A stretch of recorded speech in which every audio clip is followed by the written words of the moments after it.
since your background is national security and foreign policy, what's going on right now with Palestine between Hamas and Israel? Okay, obviously we've seen it. We've seen the videos. We've seen the stories. We've seen one say, if they want to come against us, we're going to go. We saw what Ben Netanyahu responded with, and it keeps happening. There were more events that took place today. Are still ongoing.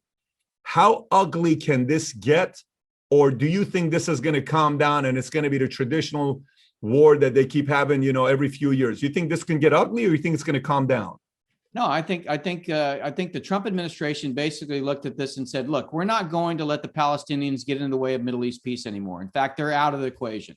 We're going to go after whatever peace we can achieve. And I think what's happened is the Palestinians see in the Biden administration an ability to basically tie peace in the Middle East to solving the Palestinian issue. And that's an issue that, from my perspective, I don't think the Palestinians want to solve. Yasser Arafat had the opportunity to solve this and basically decided not to. He felt that he could make more money by continuing to be, prevent that from happening. So I think the Palestinians think they have an opportunity to basically go back and relitigate this again. And I think, the Trump administration was really achieving in the last part of the administration was really achieving some goals, because they said, look, we can't solve the Palestinian, we can't basically solve all of Middle East peace and by saying, hey, we have to solve the Palestinian issue first. No, let's start going after those low-hanging fruit. Anybody knows that if you're trying to solve the hardest problem first, you're making everything else contingent on that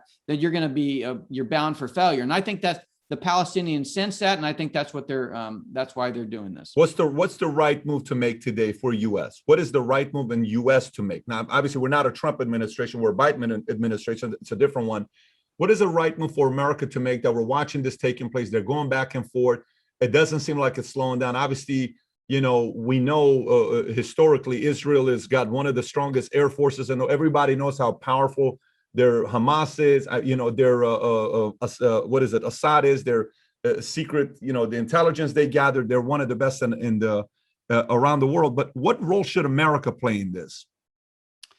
Well, I don't know if there is a role for America to play in this. I think one role we shouldn't play is to basically say, when the Israelis respond to attacks and provocations, to say, hey guys, cut it out, don't stop, responding to the provocations and attacks.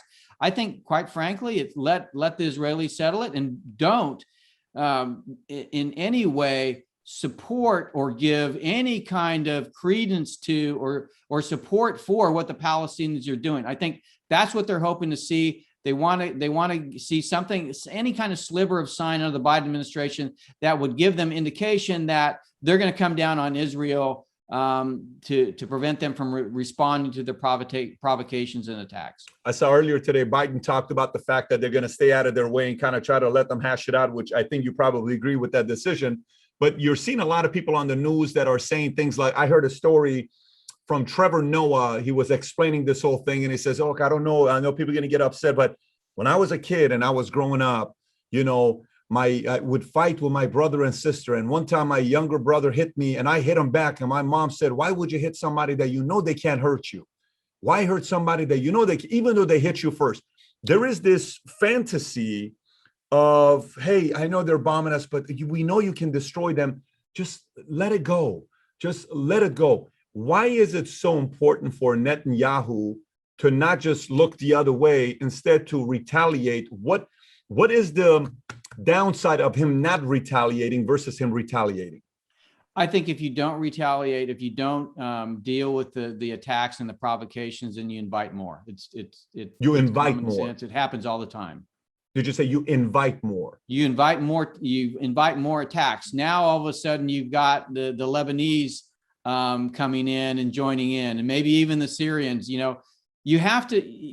It's really one of the things I remember about the Trump administration. I was actually at Mar-a-Lago. I was back at the hotel, and I knew that she was having dinner with the president, and then I saw the strikes happening in Syria.